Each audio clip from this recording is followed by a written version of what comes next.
America has just seen one of the most dramatic turnarounds in presidential campaign history. Joe Biden's campaign was on life support a week ago, and now he is the frontrunner for the Democratic nomination for president. He still has one big obstacle in his way, that's Bernie Sanders, and the race is now between the two of them.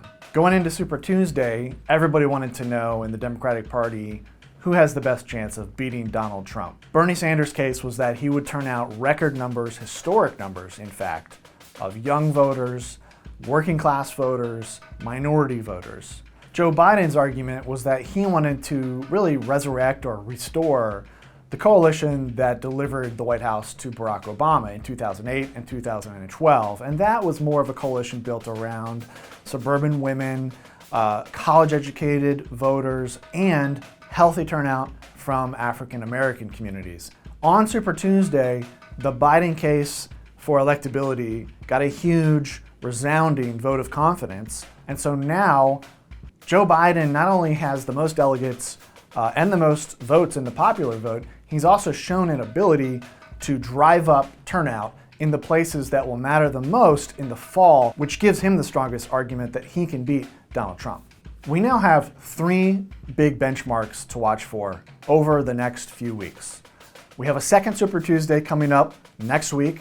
Michigan is the big state in about a half dozen states that are holding primaries on that day.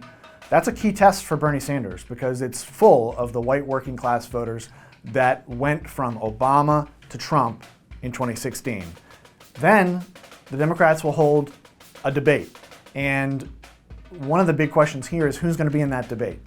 It's possible that Tulsi Gabbard could actually be on the stage. She got a delegate in American Samoa. Maybe Elizabeth Warren is still in at that point and she's on the stage, but it's possible we have a Bernie Biden-Gabbard debate.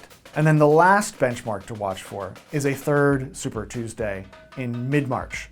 And there are 4 or 5 states holding primaries that day, including Florida, which is a massive trove of delegates. That could be the day that this campaign, that this primary ends if the current trajectory continues, where Joe Biden continues to rack up huge margins among black voters, among suburban voters, among college-educated voters.